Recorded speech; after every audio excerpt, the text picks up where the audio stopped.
आज हम पिपरा आए हुए हैं।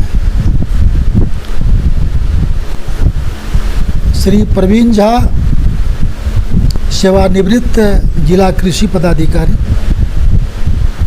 और इनके बारे में जितनी जानकारी हमें है शायद आप लोगों को भी होगा, क्योंकि सर का संपूर्ण जीवन, मैं ये कहूँ संपूर्ण जीवन से तात्पर्य ये है कि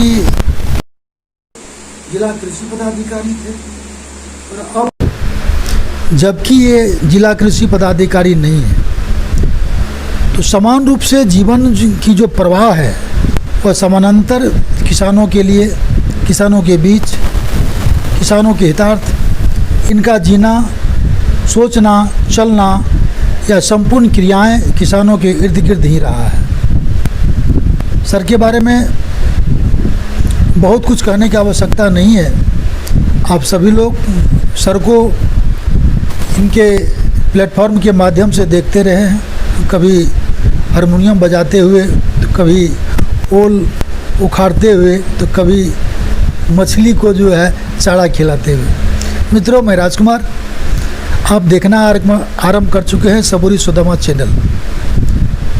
जैसा कि आप जानते हैं कि सबूरी सुदामा केवल और केवल उन किसानों के लिए कार्यरत रही है जो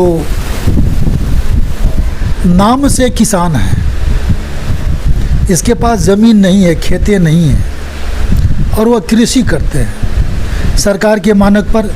जिनके पास में ज़मीनें हैं, जिनके पास में ज़मीन की दस्तावेज है, वही किसान है। लेकिन मैं उन किसानों की बात नहीं कर रहा हूँ, मैं उन किसानों की बात कर रहा हूँ जो कृषि पर निर्भर है। कृषि ही उनका जीविकोपार्जन का एकमात्र साधन है। जब शिक्षा और कौशलता की शिक्षा ग्रहण करके आपको यूपीएससी अगर क्रैक करना हो, सेवा में जाना हो, सरकारी सेवा में जाना हो, तो जिनको पढ़ के हम ऑफिसर्स बन सकते हैं, कर्मचारी बन सकते हैं, या योग्य हैं सरकारी सेवक बन सकते हैं, उनसे, और जो कृषि है, जो स्वयंभू है, स्वयं को जीते हैं, अपने लिए करते हैं और लगातार उन चीज़ों पर काम करते हैं, तो वो किसान हैं।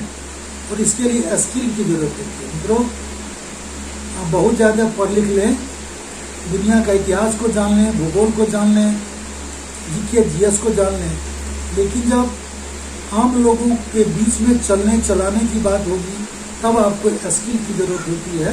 और वह स्किल केवल और केवल वहीं मिलेगा जहाँ ये उत्पादित होता है, जहाँ उत्पादन किया जाता है। मतलब ये है जो आप करते हैं। तो सर हैं, सर चूँकि सरकारी सेवा में रहकर भी किसानों के बीच सरकार की नीतियाँ, सरकार की स्कीमें तो किसानों के लिए करते रहे लगातार। मतलब ये है कि सरकार के संसाधनों, जब सर सरकारी सेवा में थे तो इनके पास में संसाधनों की कोई कमी नहीं थी, संसाधन के धनी थे। उन समय जबकि संपूर्ण संसाधन पर किसान के बीच में जाकर के किसान के जीवन को कितना परिवर्तन ला पाए, और आज जबकि वो सारी सुविधाएं इनसे अलग है, तब ये कितना परिवर्तन ला पाए हैं, क्या एक विषय है, और इनको हम जानने का प्रयास करते हैं सर से। नमस्कार सर, आपका सर, आप ये बताइए कि आप लगातार किसान के लिए काम करते रहे, और ये सत्य है कि सर निश्चित रूप से पदाधिकारी कम और किसानों के हितैषी ज़्यादा रहे हैं, और यही कारण है आज हम सुपौल जिला के पिपरा इनके फॉर्म पर आए हुए हैं। और ये सौभाग्य है, सर का एक जो रचनात्मक कार्यक्रम है उसी का नतीजा है आज मुझे यहाँ आने का अवसर प्राप्त हुआ। सर ये बताइए कि इतने दिनों से आपने सरकारी सेवा में काम किया, किसानों के लिए काम किया, कितना अंतर हुआ है जब आप उस समय में काम करते थे किसानों के लिए, तो क्या बदलाव हुआ? सबसे पहले आपको धन्यवाद। एक सरकारी कर्मी के रूप में आपने कहा कि संसाधन का अभाव नहीं था। कुछ हद तक आपने सही कहा, लेकिन एक सरकारी कर्मी का जो एक लिमिटेशन होता है उसमें हम बंधे हुए थे कि सरकार के द्वारा जो लक्ष्य दिया जाता था उस लक्ष्य को 100 समय हम कैसे प्राप्त करें। और मैं जहां पदस्थापित हूं, जिस जिला में, एक जिला कृषि पदाधिकारी के रूप में बात कर रहा हूं, अन्य जिला के जिला कृषि पदाधिकारी से कंपटीशन की भावना रखते हुए, स्वस्थ कंपटीशन की भावना रखते हुए मैं कार्य करता था और सरकार के द्वारा दिए गए लक्ष्य को 100 समय प्राप्त करने का प्रयास करता था। चाहे वो बीज वितरण का काम हो, यांत्रिकरण का काम हो, जैविक खेती उत्पादन का, जैविक खेती प्रोत्साहन योजना, जो भी उस समय खरीफ और रबी में, गर्मा में बीज वितरण था। लेकिन मेरा ज्यादातर समय, मैं जो अनुभव करता था कि असली काम जो मेरा है, मेरा का मतलब कृषि विभाग के सभी पदाधिकारियों का, सभी कर्मचारियों का असली काम है किसानों के बीच जाके वैज्ञानिक के द्वारा बताए गए बात, नई तकनीकी की जानकारी देना, प्रचार प्रसार करना। एक्सटेंशन वर्क मुख्य काम है कृषि विभाग के कर्मियों का, वो पिछड़ जाता था। मैं व्यक्तिगत रूप से यह महसूस करता था और थोड़ा सा मन में टीस रहता था कि आज तो पूरा दिन रिव्यू में ही चला गया कि कौन पंचायत में बीज बटा, कहाँ किस प्रखंड मेरा पिछड़ रहा है, कौन सा प्रखंड, और एक्सटेंशन वर्क पीछे रह जाता था सरकारी योजनाओं को पूरा करने के चक्कर में, क्योंकि वो बहुत जरूरी था। लेकिन रात में मैं महसूस करता था कि हमने बीज तो दे दिया, हमने यांत्रिकरण योजना का लाभ तो दे दिया, लेकिन असली जो काम है किसान को शिक्षा देना, ज्ञान देना, नई नई जो तकनीकी आई है उसके बारे में जानकारी देना, उसमें हम लोग पिछड़ जाते थे। शायद अब मेरा यही प्रयास है और इसी के कारण हो सकता है ईश्वर ने मुझे यह आदेश दिया। अभी जो सर से जो एक समझ में आई हमें, मैं आपके साथ शेयर करना चाहूँगा कि सर का जो कहना ये था कि क्योंकि हम जब सेवा में थे तो हमारी कुछ बंदिशें थी, समय सीमा था और उस योजना को जो है धरातल पर उतारना था, क्योंकि है कि उस योजना को पूरा करना था। तो हम समझ सकते हैं कि हमारे किसान जो स्वयंभू है, स्वयंभू से मतलब होता है कि स्वयं का मन, जब चाहें आप अपने कार्यक्रम में थोड़ा सा परिवर्तन ला सकते हैं या ज़्यादा परिवर्तन ला सकते हैं। ठीक उसी प्रकार से जब आप एक गाड़ी में रोड पर चलते हैं और जो ड्राइवर होता है तो वो अपने विवेक के हिसाब से परिस्थितियां बस ड्राइविंग करता है और जो पीछे बैठे होते हैं उस ड्राइवर को फॉलो करना पड़ता है। अगर ड्राइवर पीछे बैठे हुए लोगों को फॉलो करे तो उनका गाड़ी जो एक्सीडेंट करने की संभावनाएं बढ़ जाती है। उसी प्रकार से जब आप संसाधन से परिपूर्ण होते हो तब आप में ये चीज़ें आती हैं कि संसाधन के मापदंडों पर खरे उतर के काम करना हो। कुछ समय में आपकी बंदिशें आप पर लग जाती हैं। किसान मित्रों, ये हमें जानने की जरूरत है कि जब हम सामर्थ्यहीन होते हैं, जब हमारे पास संसाधनों की कमी होती है, तब हमारा लक्ष्य जो है और प्रबलता के साथ अपने मिशन में लगता है और हम और जोश के साथ उस काम को करते हैं, क्योंकि हमें आउटपुट लेने की आवश्यकता होती है, क्योंकि उसी आउटपुट से, उसी आय से हमारा प्रबंधन होना होता है। तो ये भ्रांति अगर हमारे मस्तिष्क में है तो हमें अगर 5 लाख होता, हमारे पास 10 लाख होता, हमारे पास ये होता तो मैं वो कर लेता, तो ये मुझे लगता है इस विचारधारा से हमें निकलने की जरूरत है। सर, दूसरी जो चीज़ें आ रही है कि किसान जो, जैसा कि हमने कहा आपको, उस समय में जो किसानों के बीच में रहे, सारी बंदिशों के बावजूद आप किसानों के बीच में रहे और मन से रहे, तो आपने जो भी योजना चलाई, जो भी किया, किसानों में कितना प्रतिशत परिवर्तन हुआ या नहीं हुआ, अगर हुआ तो कैसे हुआ, अगर नहीं हुआ तो उसका कारण क्या रहा सर? परिवर्तन तो हुआ। मैं स्पष्ट कहता हूं कि सरकार की कोई भी योजना जो जनहित की योजना है वो खराब नहीं होती है, और जब हम उस योजना को लागू करते हैं तो हमको फीडबैक लेना चाहिए कि हमने जो किसान को दिया उसका कितना प्रतिशत किसान ने लाभ लिया। यहीं पर हम लोग मात खा जाते थे, दे देते थे, लेकिन मैं बिल्कुल स्पष्ट रूप से कह रहा हूं, अभी भी ये चीज हो रहा है कि देख के हम लोग दूसरे काम में फिर लग जाते थे। ये नहीं देख पाते थे कि हमने जो दिया उसका रिजल्ट क्या आया, फीडबैक क्या आ रहा है। वो चीज अब हम देख रहे हैं, तो मुझे लगता है कि वो गैप है अभी किसान और कृषि विभाग के कर्मी के बीच में। दूसरी बात, मैं एक छोटा सा उदाहरण दे रहा हूं, आप बुरा नहीं मानेंगे। मैंने अभी आपको मक्का की रोटी और प्याज की चटनी खिलाई है, और आपके साथ एक और सज्जन बैठे हुए थे।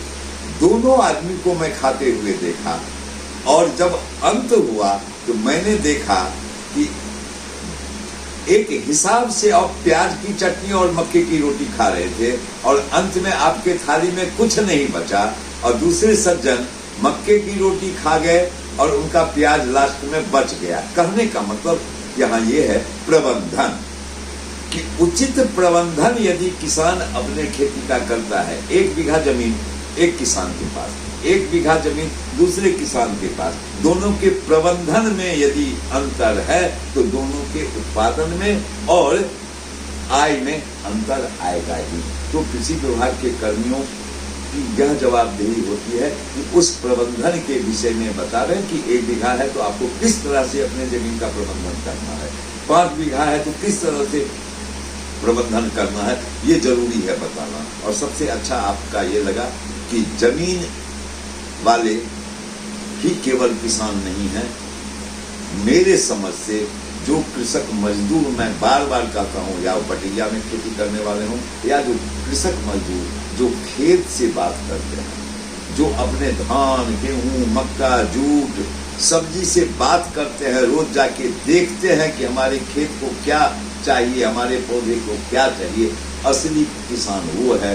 उस किसान के पास तक यदि हम पहुंच के उनके सोच में थोड़े से तकनीकी ज्ञान देकर उन्हें हम समृद्ध बना दें और उस चीज को धरातल पर उतारें, तो हमारी मिट्टी तो इतनी अच्छी है कि हम बहुत अच्छा कर सकते हैं। और किसान अभी हमारे कोसी के, चाहे वो सुपौल, मधेपुरा, सहरसा, जैसा कि सर से बातचीत अभी हुई, और हम केवल ये जानने का प्रयास कर रहे हैं कि सर से जो कुछ भी लिया जा सके वो आप लोगों तक जो है पहुँचे। सर की जो बातें आई, जो सरकार की जो योजना रही है, तो सरकार की योजनाएं वस्तुतः एक लोगों में योजना के प्रति तो प्रचार प्रसार हुआ, लेकिन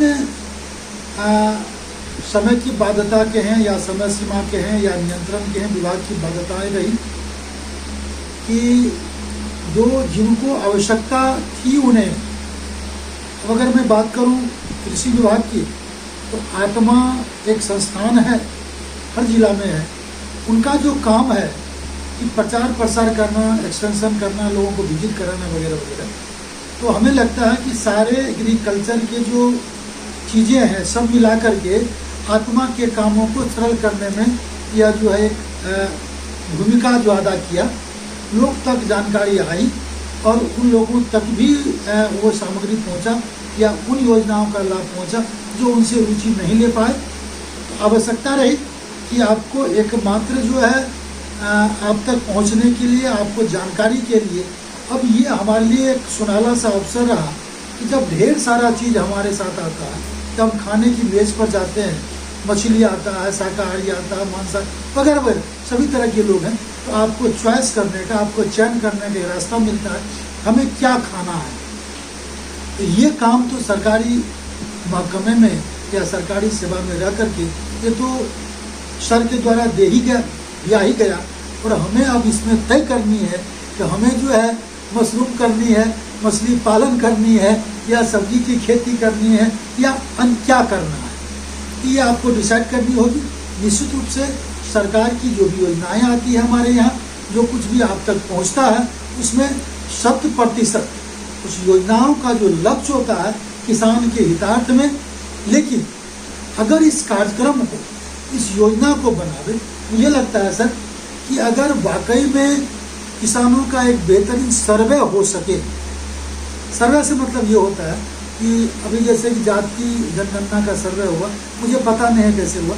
सर्वे का मतलब होता है कि लोगों को जानना, जनाना नहीं। अगर हम किसानों को जान लें तो शायद उनके लिए एक बेहतर कार्यक्रम बनाया जा सकता है। मेरा मानना है कि अगर जिस भी किसी काम को हम कर रहे हों, उस इलाके में जिस एरिया में हम कर रहे हों, तो सबसे पहले आवश्यक है, अगर कोई संस्था सक्षम हो आर्थिक रूप से, बिना अर्थ का सर्वे संभव नहीं, तो निश्चित रूप से उस एरिया को सीमित एक मतलब घेरा में लें, क्लस्टर बनाएं और वहाँ के लोगों का सर्वे करें। सर्वे से तात्पर्य है कि प्रत्येक व्यक्ति के जीवन शैली को समझें, उनकी महत्वाकांक्षा क्या है, वो क्या करना चाहता है और क्या क्या कारण है वो नहीं कर पा रहा है। उन सारे कारणों में से, उन सारे अभिलाषाओं में से जो बेहतर उनके लिए प्रेरणा का स्रोत है, जो उनको सकारात्मक ऊर्जा देता रहा हो, उन परियोजना को चिन्हित करें। अगर 60% से ज़्यादा एक विचारधारा के लोग मिले, तो मुझे लगता है उन चीज़ों का प्लांटेशन अगर हम करें तो निश्चित रूप से हमारे समाज में बदलाव होगा, क्रांति आएगी और हमारा समाज बदलेगा सर। दूसरी चीज़ें रही सर, आज इनका एक फॉर्म है सर, इस फॉर्म का क्या नाम है?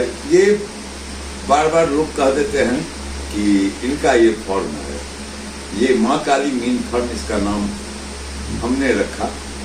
ये 4 किसान के समूह के द्वारा स्थापित किया हुआ 2018 में, जब मैं जिला कृषि पदाधिकारी सुपौल में था और तत्कालीन जिला पदाधिकारी श्री महेंद्र कुमार जी थे, उनका भरपूर सहयोग मिला। और 4 किसान की अपनी जमीन भी नहीं है, लगभग 17-17 एकड़ जमीन है। 4 किसान में से किसी का 3 एकड़, किसी का 3.5 एकड़, किसी का 4 एकड़, 21 साल के रजिस्ट्री ऑफिस से रजिस्टर्ड लीज पर ये जमीन है। और उस समय मेरा काम था कि हम सभी विभाग, जो किसान से संबंधित विभाग हैं, उनकी योजना को यहाँ हम दें। कोसी बेसिन योजना से 3 किसान को 1-1 हेक्टेयर में तालाब, 1 किसान को 10 गाय की योजना, 1 किसान को 1 पॉली हाउस, 1 किसान को दूसरा पॉली हाउस, 1 किसान को शेड नेट। ये हमने उस समय जब हम डीओ थे, इतना करके मैं यहाँ से चला गया था किशनगंज। और धीरे धीरे तालाब खुदाई हुआ, मिट्टी बिका, रेलवे का निर्माण बगल से गलगलिया तक जो जा रहा है रेलवे लाइन, वहां मिट्टी ये लोग बेचे। मेरी बात को मानते चले गए और बिना पूंजी के, आज जो आप भ्रमण किए हैं, 1 पैसा पूंजी किसी किसान का नहीं लगा। हाँ, इस 3.5 साल 4 साल में मुनाफा भी 1 पैसा ये लोग नहीं लिए। इस मार्च क्लोजिंग में ये लोग ले रहे हैं। और सेवानिवृत्ति के बाद हमको लोगों ने कहा, मेरी भी इच्छा थी कि किसान के लिए काम करने के लिए, जो नहीं कर सका एक सरकारी सेवक के रूप में, कोई प्लेटफॉर्म यदि मिल जाता तो हम किसान के बीच जाते। और सेवानिवृत्ति के बाद मैं सुपौल का ही समझें कि मैं रह गया और इसका बेहतर यूज मैं कर रहा हूँ। किसान के बीच में जाता हूँ, यहाँ भी किसान आते हैं। जो मैं अनुभव प्राप्त किया हूँ अब तक यहाँ रह के, वो जानकारी देता हूँ। लेकिन एक चीज कहूंगा कि सभी किसान यहाँ इतना गोबर होता है, एक बेहतर उपयोग करें। आपने देखा होगा, मैं तो दावे के साथ कहता हूँ कि 1 ग्राम रासायनिक खाद हम यहाँ उपयोग नहीं करते हैं और अच्छा उत्पादन हम सब्जी का देते हैं। दूसरा, आत्मा की बात आपने कही, मेरा आग्रह होगा जिला के, बिहार के सभी परियोजना निदेशक आत्मा से और जिला कृषि पदाधिकारी से कि यदि विभाग एक ऐसा कार्यक्रम बनाता, जैसे आप मशरूम के रूप में, उत्पादक के रूप में आप जाने जाते हैं, प्रायः हर जिला में 1-2 होंगे मशरूम उत्पादन वाले, हर जिला में होंगे बेहतर पपीता की खेती करने वाले, नींबू की खेती करने वाले, तो एक जिला से 5 या 10 अनुभवी किसान को लेकर पदाधिकारी दूसरे जिला में भेजे और उस जिला के भागलपुर में अच्छा काम करने वाले किसान यदि सुपौल या सहरसा या मधेपुरा उनको बुला के किसानों के बीच ले जाके उनके अनुभव को अगर उनके ही मुंह से सुनवाया जाए तो मेरे समझ से किसान उसको ज्यादा ग्रहण करेंगे। वैज्ञानिक की बात से ज्यादा किसान की बात समझेंगे जो धरातल पर उस काम को कर रहे हैं। ये भी एक अच्छा हो यदि इसको अब जो भी नाम दे विभाग, 10 किसान कोई पपीता में माहिर, कोई स्ट्रॉबेरी में माहिर, कोई इस चीज में माहिर, वो आके बताएं किसान को। एक ऐसा ही योजना बनता है तो आदान प्रदान जो होगा एक जिला से दूसरे जिला में डिफरेंट टाइप के क्रॉप का, सब्जी का, दूध उत्पादन का, मछली उत्पादन का, तो निश्चित किसान में एक उत्साह कहें या जागरूकता कहें वो आएगा। ये चीज यदि हो जाए तो ये मेरा अपना जानना है। सर, चूंकि ये आपको समझ में आ रही होगी स्पष्ट रूप से कि सर सेवानिवृत्ति के जस्ट बाद एक समूह जो इनके रीजन में बना था, यहाँ बनाए थे, उनको सरकारी सेवा में रहते हुए जो कुछ सर के संपर्क में या यूँ कहें सर से संभव हुआ इन किसानों को डेवलप करने हेतु सरकार की योजनाएं हों, जैसा कि आप यहाँ मतलब देखेंगे पॉली हाउस है, शेड नेट है, पोखर है, गोपालन है, बर्मी खाद निर्माण है, गोमूत्र का संग्रह होता है आदि समेकित कृषि प्रबंधन की मैं बात करूं, एक झलक सा देखने को मिलता है। आप निश्चित रूप से यहाँ आवे और इनको देखें, समझ में आती है। तो सरकारी चीज़ों का जो मुनाफा किसानों को मिल सकता था, सर अपनी देखरेख में अपने प्रयास से इन सारे लोगों को डेवलप करवाने का काम कर रहे हैं। और आज भी यहाँ रह करके सदैव यहाँ उपस्थित होकर के उन लोगों के बीच में रह करके कुछ सीखते हैं, जो कौशल कहते हैं, स्किल कहते हैं, कृषि का स्किल जो अपने सेवा काल में नहीं प्राप्त कर पाए, उन स्किल को प्राप्त करने के लिए यहाँ सतत ये मेहनत करते हैं। साथ ही साथ उन किसानों को अगर बेहतर होता, जहाँ तक मुझे सर से जानकारी मिली कि जो यहाँ के इस समूह के जो सदस्य हैं वो लोग इस फॉर्म में शायद अगर हो पाते तो क्या कहना होता, सोना में सुगंध होता, अगर वो सारे के सारे लोग होते। लेकिन सर की कृषि के प्रति जो एक लगाव है, समर्पण है, जो एक जुनून है, वो इस बात का द्योतक है कि सर अपने से रह करके इन सारे चीज़ों को बखूबी प्रबंधन के साथ देख रहे हैं, कर रहे हैं। और निश्चित रूप से सर को यहाँ रुकना नहीं है, सर को बहुत आगे जाना है। सर तो किसानों के लिए आए, मुझे लगता है परमात्मा ने जब इन्हें यहाँ भेजा होगा तो शायद इसीलिए कृषि विभाग दिया होगा। आज किसानों के बीच में आए हैं कि शायद किसानों के हितार्थ के लिए, किसानों के उत्थान के लिए निश्चित रूप से एक नया रास्ता बनेगा, जो कठिन तो होगा लेकिन असंभव नहीं होगा। मैं एक बार पुनः सर को नमन करूंगा, सर से आशीर्वाद चाहूंगा और ईश्वर से दुआ करूंगा सर की लंबी आयु दे और इसी प्रकार से कर्म दर कर्म कृष्ण की भांति, जैसे कि कृष्ण जो है कभी एक जगह नहीं रुके, लोगों की कल्याण हेतु जहाँ जहाँ जन की समस्या आती रही, जहाँ जहाँ लोग त्रस्त होते रहे, जहाँ जहाँ परेशान होते रहे, उनके दुख को हरने के लिए भगवान कृष्ण जाते रहे। आज के समय में मैं तो मानता हूँ, मुझे लगता है कि आप भी इसको मानेंगे कि सर कहीं न कहीं ईश्वर द्वारा भेजे गए दूत हैं और ये आपके यहाँ आते हैं, आप लोगों को जगाने आते हैं। आप जगे और सर को तो मैं ये कहने आया था कि आप जगो, आप यहाँ नहीं हो, आपका काम और कहीं है। शायद ईश्वर की प्रेरणा से, सर के आशीर्वाद से मैं सर के शरण में आया था। जानने के लिए ये वीडियो कैसा लगा आप कमेंट बॉक्स में लिखेंगे, क्योंकि मैं आज मशरूम पर कोई वीडियो नहीं बना रहा हूँ, सर से आशीर्वाद लेने आया था। मुझे उम्मीद है कि सर का भी अपना एक प्लेटफॉर्म है यूट्यूब है सर? मैं अब केवल फेसबुक पर सर का है पीके झा नाम से सर। पीके झा, एक और प्रवीण कुमार झा, निश्चित रूप से सर को समझें और सबको जानने का प्रयास करें।